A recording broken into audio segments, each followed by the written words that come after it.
Y muy buenas noches, Alan Clint. ¿Qué tal? Bienvenido. Gracias, gracias, mi querido Aitor. Un privilegio, un honor y más allá de eso, una cosa de corazón. Me siento muy a gusto conversando contigo siempre, en esta instancia y en cualquier otra. Así que para mí es muy grato, muy del alma, pues esta charla que vamos a tener y te agradezco por ello. Bueno, pues mira, voy a protagonizar quizás los primeros 10 minutos porque tengo que presentar un poco a la audiencia, sea poca, sea mucha, de quién estamos hablando.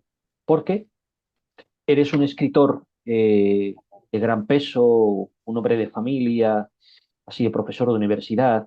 Estás al frente de la Fundación Edgar Palacios. Digamos que el padre de tu mujer, Edgar Palacios, pues las presentaciones sobran.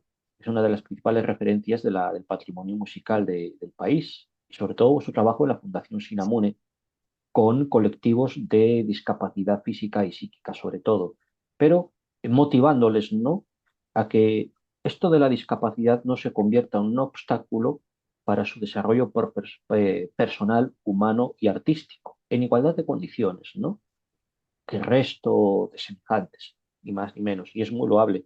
Y aparte de eso, es un hombre de gran cultura. Él nació un 25 de abril de 1963.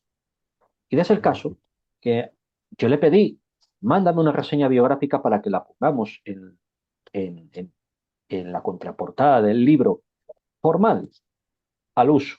Pero es un hombre que anticipó, que es más bien desenfadado, un sentido del humor muy procaz, sarcástico. Y muy la línea, ayer conversaba, grababa la entrevista con Efra Villacís, ¿no? A propósito del libro La sonrisa hueca del señor Orudi. Y fíjate por Ujú. dónde yo he ido transfiriendo un poco las relaciones con cada uno de los escritores que he ido hablando, ¿no? Pues Alan prefirió añadir una biografía un poco más desenfadada, muy en su línea habitual, ¿no? No solo lleva a la literatura, sino a la vida real. Y aquí nos cuenta que de niño gustaba de sentarse en las baladeras y en los columpios. Se mantenía fijo e imaginaba el juego y el movimiento. Y que soñó con ser astronauta, actor, director de cine, escritor, publicista, y que únicamente logró ser astronauta, pero en un columpio fijo. Las demás cosas a medias. Efectivamente, ya nos contará. Por ahí pulula la figura de su padre, la figura de su madre, que cantaba, se tarareaba unas canciones hermosísimas por ahí mientras hacía las tareas domésticas en la casa, Carlota Jaramillo y demás. De ahí le viene un poco la melomanía. Y lo más significativo, y que me gusta saber, es, al margen de que estudiara en la universidad y demás, él a los 18 años, recién alcanzada la mayoría de edad, estuvo en esos históricos talleres de literatura de la Casa de la Cultura Ujú. Ecuatoriana de Quito. En este caso los llevaba adelante Miguel Donoso Pareja, que por estas casualidades de la vida, fíjate, Miguel Donoso Pareja, pues estuvo en México y fue conocido pues de un sinnúmero de gente. Por lo que tengo entendido, incluso llegó a coincidir, no sé si estoy equivocado o no, con los tiempos en que Margaret Randall estuvo por allá. Pero bueno, ahí lo dejo. Y ahí sí, ahí fijó una serie de cuentos que posteriormente fueron publicados y ahora reeditados hace poquito también. Alza la vista que no te veo los ojos. Además, pues sí, luego estudió en la Escuela Internacional de Cine de Cuba, donde se especializó, pues bueno, tareas que han sido habituales en su vida. Guionista, bebedor, mujeriego semi-retirado porque se hizo prontamente se hizo hombre de familia y está felizmente casado con Ada Palacios desde hace muchísimos años. Es una, ambos, y lo que sí ha permanecido es un poco eso de rebelde, iconoclasta, descreído, desvergonzado, desenfadado, reitero. Y bueno, eso que le ha costado hacer amigos, no. Guarda un bagaje de amigos comunes, no solo procedentes de la literatura, la cultura, etcétera, ¿no? Entonces eso un poco nos pertenece a ambos. Y he tenido la virtud de ser amigo, ser profesional al que contrata de forma remunerada para prestarle mis humildes oficios. Eso es un mérito añadido por la cuestión de que conlleva un respeto, ¿no?, hacia el profesional, entonces tanto o más cariño que nos damos. ¿Y qué más? Bueno, hay otro un asunto interesante. En el año 2015 pues fue uno de los miembros fundadores de un pequeño grupo literario, ¿no? Pequeño no, porque son un poco los habituales en número y hasta dónde llega en ánimo de difusión, pues en esto de la literatura, ¿no? Porque muchos hablan de sus grupos como que hubieran hecho un mundo, cuando realmente ni llegan poco a la esquina de la próxima cuadra. Y así es, ¿no? Con grupos más o menos. Pero se crea un ámbito significativo de lecturas recíprocas, de descubrimientos literarios, y queréis o no, pues con eso se consigue un poco afianzar, ¿no? Esta cuestión de la literatura, no hasta dónde es difundida, sino hasta dónde llega un poco el espíritu en eso de aprender autores, movimientos, estar un poquito al día de lo que se cuece alrededor, por lo menos en el ámbito local. Los incorregibles, ¿sí?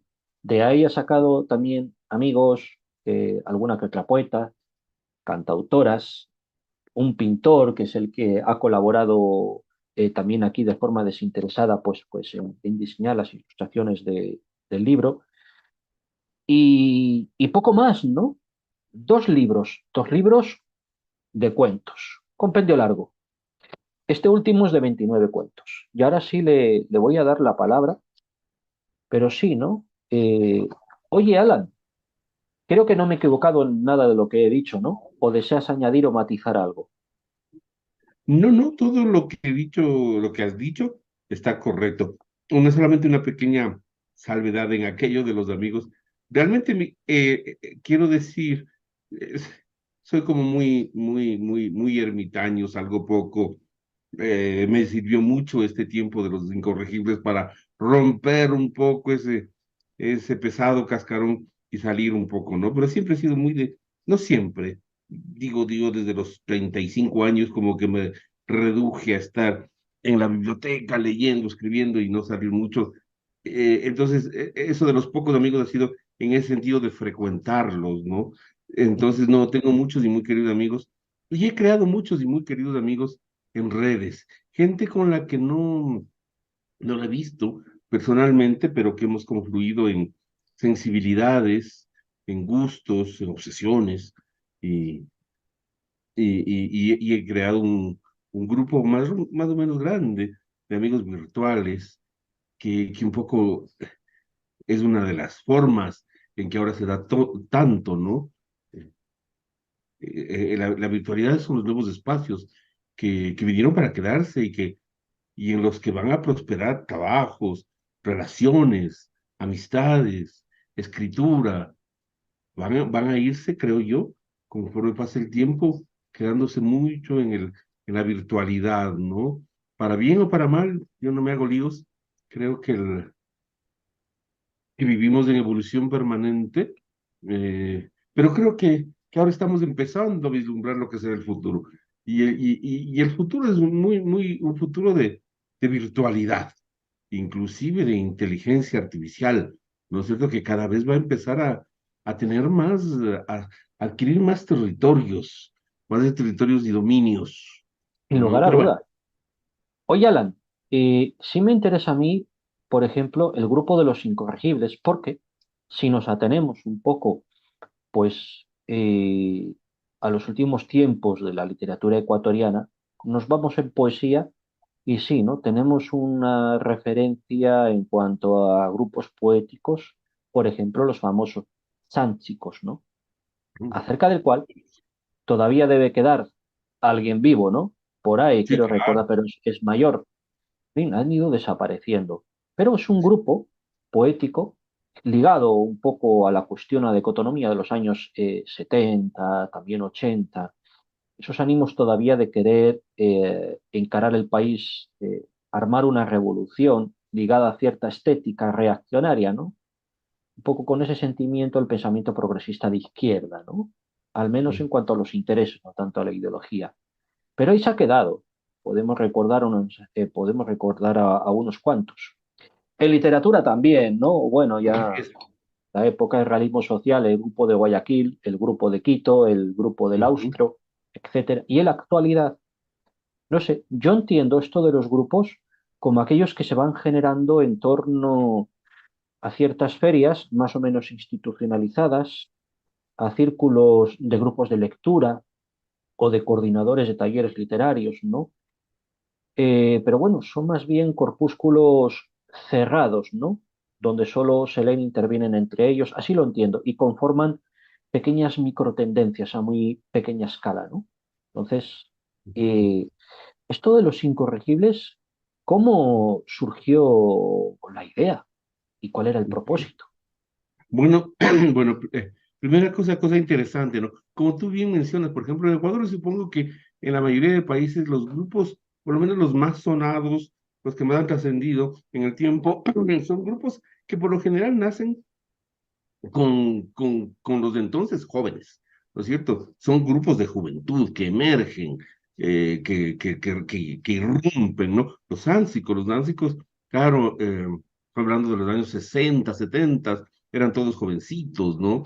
La Pedrada Zurda, la Mosca Zumba, qué sé yo, la Pequeña Lurupa, los grupos de Ecuador, los decapitados, todos nacen, crecen esos grupos con gente nueva. Nosotros, cosa interesante, la mayoría de personas del grupo éramos personas ya con una, con cierta edad, ¿no? Gente madura toda. Pero es muy rico este tema de los incorregibles, ¿eh? A todas estas uno de nuestros miembros, Raúl Arias Chancusi, es justamente un sánsico, ¿no?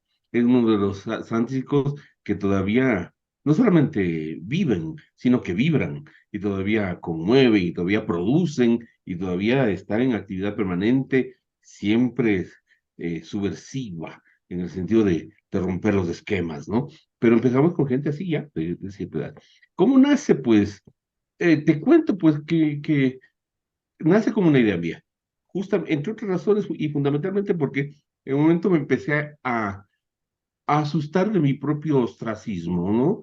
De estar encerrado, de no salir, de no querer salir y fue como, ok, vamos a forzarnos a salir, ¿no? Entonces, convoqué por redes a la gente interesada, por supuesto, etiquetando a gente conocida en principio y dijimos, vamos a ver qué pasa. Y vamos a elaborar un taller que sea que no sea el típico taller que es muy vertical, que tiene una Ujú. cabeza muy fuerte, muy dominante y que determina escrituras, que determina tendencias y estilos. Nada, qué cosa más horrible. Entonces, y además más difícil con gente ya madura, ¿no? Entonces, bueno, convoqué a eso, tuve una respuesta muy grande, como es típico, 200 personas dijeron, yo estoy ahí, después aparecieron al principio 7, 8, fueron forjándose, y formándose unos aparecieron, otros y permanecieron, otros se fueron, ¿no? Entonces, tenemos 7 años ya de trabajar juntos, tenemos gente de las artes como eh, el maestro Rafael Díaz Recalde, ¿no? Que hizo la Consta. portada eh, eh, específica, propia para el libro, y colaboró dándome la autorización para utilizar otros cuadros que ya preexistían para los interiores. Tenemos al maestro Pepe Higuera, un gran acuarelista. Tenemos a Silvia, eh, que es, eh, una Silvia García, que no solamente es pintora, ¿sí? Sino que además es eh, orfebre, es poeta, una gran poeta. Sí, entonces tenemos como te digo, no voy a poder mencionar a todos, pero ya mencioné, voy a mencionar los que me voy recordando, ¿no? Vicente Robalino, un Ujú. gran poeta, director de la Escuela de Literatura y Lingüística de la Pontificia Universidad Católica del Ecuador, la sede principal, la de Quito, sí, tenemos a Sandra Bonilla, cantautora, sí, eh, estuvo con nosotros un buen tiempo Jaime Guevara, un Ujú. cantautor contestatario, todo anárquico, todo de loco y maravilloso. Tenemos a Cristina Guerra, poeta que publicó Buscando el Grito de la Noche. Tenemos a Pancho Razo, él es experto en museología y también muy interesado en el tema de la edición de libros. Y bueno, y otra gente más para no cansarte. Y me disculpan los que no fueron mencionados, pero esto es No, no, rápido. pero da pie, fíjate, a lo significativo. Todos, en mayor o menor medida, pertenecen al mundo artístico, ¿no? Y os une Sí. precisamente eso que has mencionado, un propósito de encuentro, no de que cada uno destaque más sobre el otro, y un poco al uso de lo que suele ser en este tipo de grupos, ¿no? Pero sí me ha sido útil mencionarlo, no solo por ese sentido de hermandad que se crea, ¿no? Sino también Ujú. por lo que le nutre a cada uno para sus Así es. propósitos, sea escribir o conocer otros aspectos de la literatura, ¿no? Eso sí lo quería bien dejar bien claro. Si bien la pandemia pues motivó que dejarais de reuniros en una de las casas que abundan y que os habían cedido a tales efectos allá por la calle de la Ronda, centro Así histórico, es. pues bueno, en mayor o menor medida la cuestión os habéis vuelto a reintegrar, ¿no? Y aunque sea os mantenéis en la distancia. Yo con muchos de ellos no es que haya confraternizado, no me considero amigo, pues porque cada uno tiene sus círculos, ¿no? Pero hemos coincidido. Claro. Quizás, Perdón, Fanny, dime, Fanny, Zamudio. amiga tuya, ¿no? Sí, Eh, sí, sí, pero ya te digo, hemos También, coincidido circunstancialmente. su mamá, Y me Tania, quedo, Tania Roura, sí, sí, Fanny sí, Zamudio. también, Ay, también. un hombre que no quiero olvidar, un amigo muy entrañable, eh, Patricio, mira que el COVID también me dejó lagunas. Qué barbaridad, el gran Patricio, mi gran amigo, Patricio Almeida, Patricio Edmundo Ujú, Almeida, que tiene sí, ya algunos libros publicados y que él nace como escritor con Los Incorregibles, eso es muy interesante. Él ya había escrito, él, fue activo, no estoy diciendo ninguna infidencia porque él lo hace público y está en su biografía, participó en grupos de acción revolucionaria en Colombia, ah, estuvo preso varias veces, ya había hecho talleres con las personas en prisión, pero se lanza realmente como escritor con Los Incorregibles, ¿no? Con los cuales hace, en el apogeo del grupo, lanza ¿Para qué la guerra?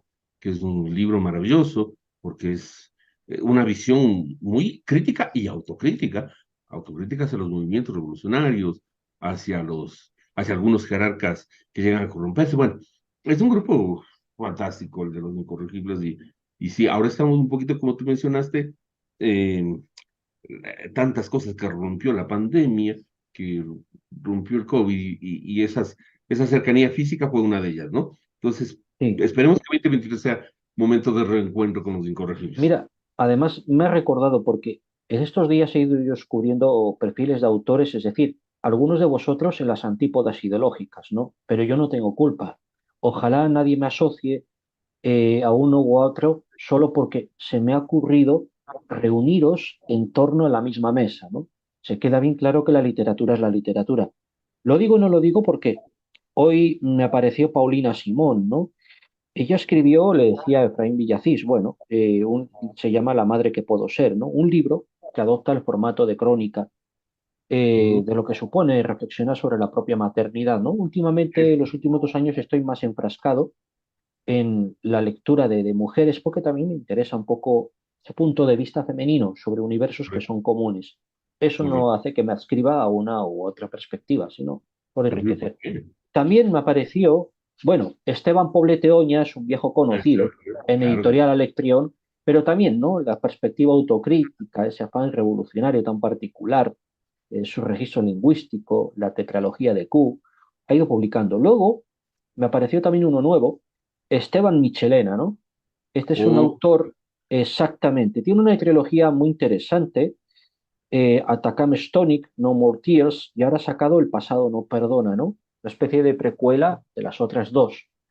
Un chico y una chica adolescentes a los que les une el destino del pasado de sus padres, ¿no? Él de Hacendados, de Quito, y ella hija de un pescador de esmeraldas, y bueno, tema del contrabando, la marihuana, llegan hasta Colombia y etcétera, ¿no?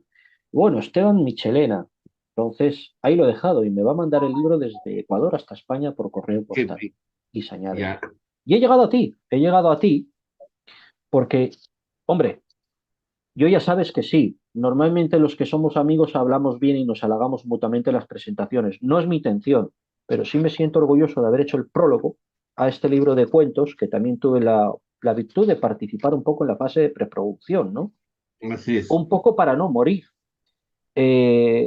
Yo sé que cuando me digas cómo surgió el cuento, no te quiero hacer hablar mucho, ha sido todo un proceso de cuentos que tenías por ahí escritos, dispersos, y que en un momento dado te has sentado el año pasado y le has dicho, vamos a ver, Ada, yo tengo mucho escrito Ujú, y tenemos que encontrar alguna forma de publicarlos, pero al unísono, así, ¿no? Como si fueran una antología. Y yo te dije, "Ch, calma, Alan, no vayas a incluir todo lo que has escrito, porque se va a desdibujar un poquito la intención inicial que tenías, ¿no? De hacer un catálogo más o menos coherente, esos 29 a los que yo tuve acceso, porque había otros muchos que necesitaban, llamaban te llamaban a gritos, ¿no? Queremos que nos incorpores, Alan, y ahí se han quedado, ¿no? Entonces, oh, luego de esta lectura del borrador, pues logré, ¿no? Darle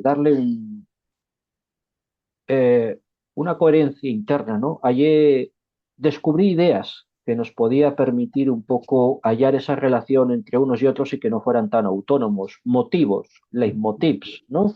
ujú, ujú. Una hilazón entre ellos, una amalgama, y quedaron así. Entonces, incluso me ahorro el derecho a preguntarte, ¿y por qué surgió el título de Un poco para no morir? Sí, eh, un po' per non morire. ¿De dónde salió el título eh, que acoge esta diversidad de 29 cuentos? Cuéntame cómo ha sido. Chévere, chévere.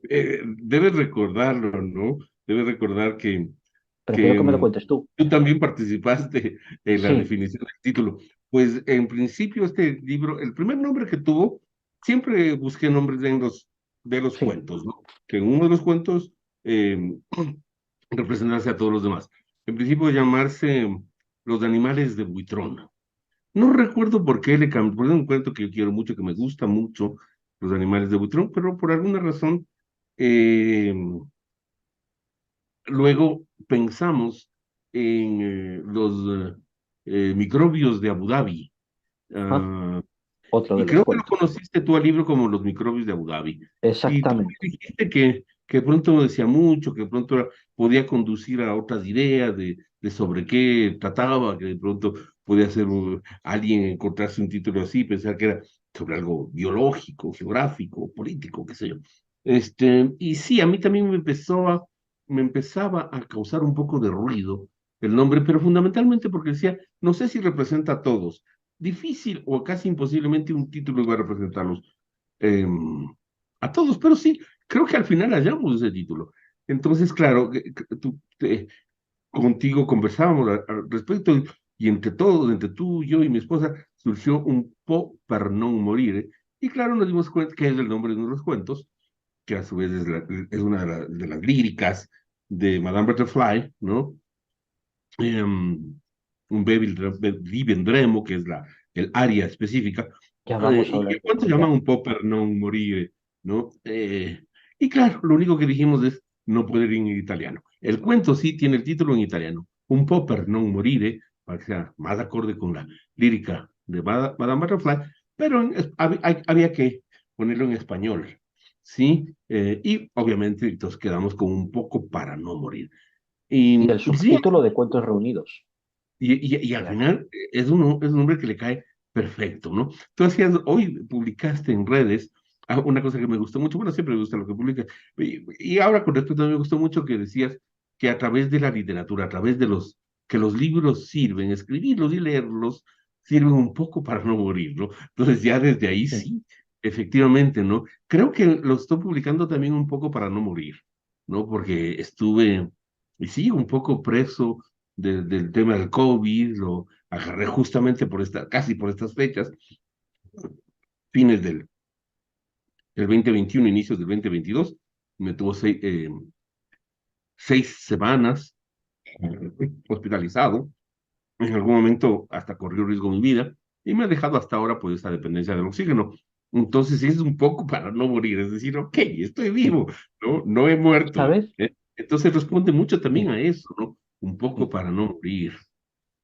Sí, mira, además eso me hace reflexionar un poco sobre el proceso que se lleva a cabo para bautizar a un libro, ¿no? Es como si en das a luz un niño y llega el momento de poner el nombre, pero tiene que ser un nombre apropiado y no a capricho. Eso Ujú, obedece a un proceso, ¿no? Entonces, bueno, esta ha sido una respuesta muy original a una pregunta que suele resultar cliché, ¿no? Cuando presentamos la obra de cualquier autor. El porqué del título.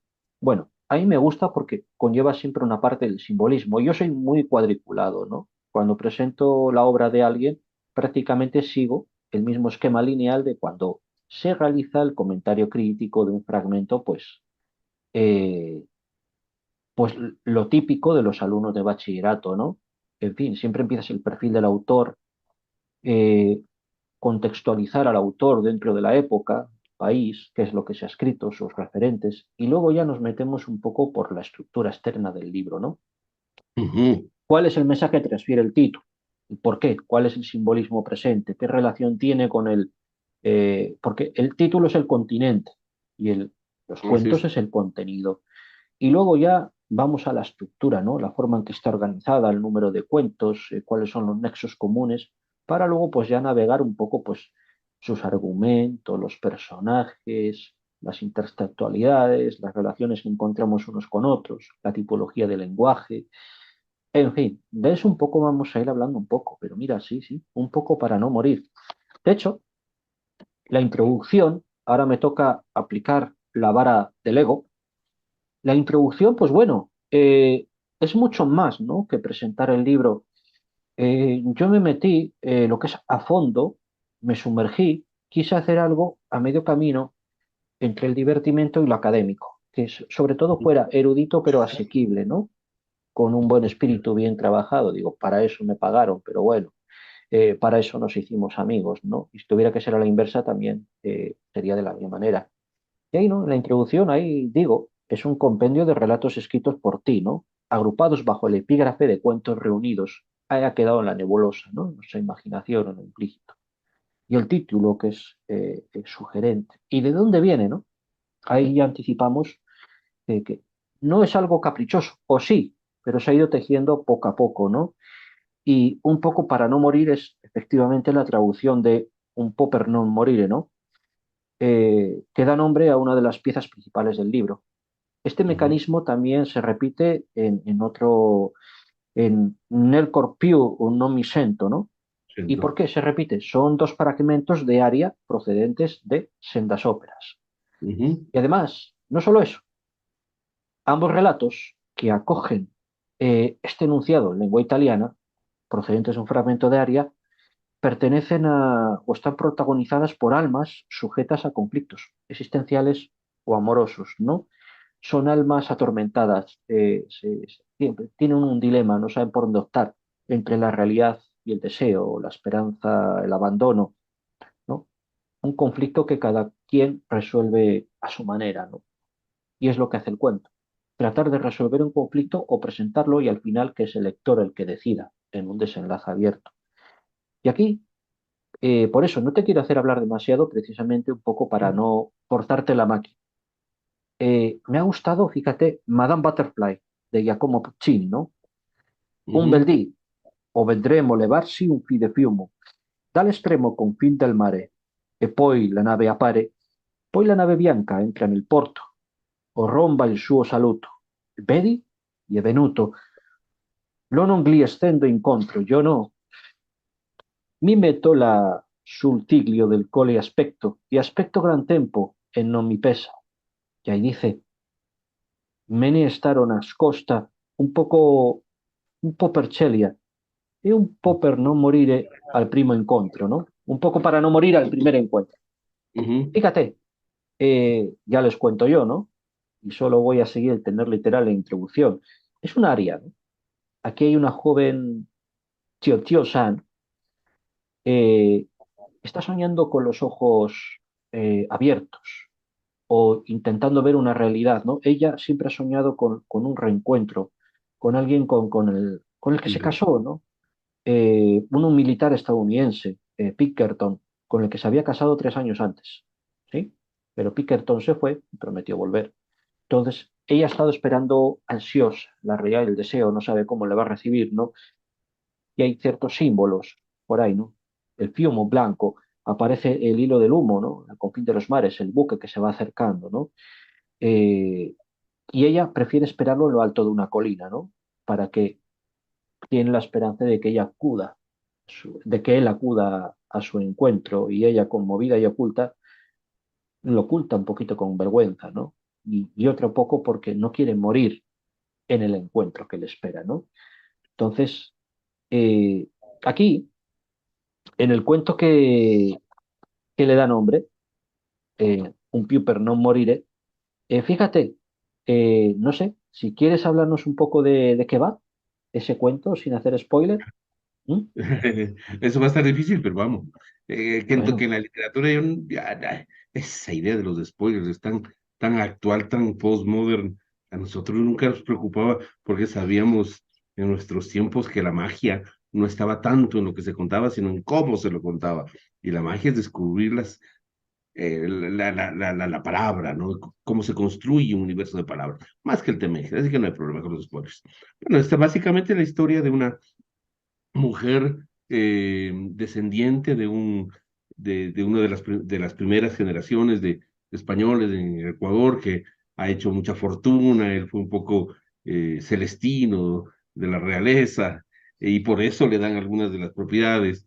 Este hombre pues llega, Pelafones y Zancadilla llega y, y crea una dinastía, pero es una dinastía nefasta, podrida, que cada vez se va corrompiendo más, especialmente en la línea de los varones, que son muy lascivos, que no aportan y que más bien van destruyendo el patrimonio que los dejó Francisco Javier.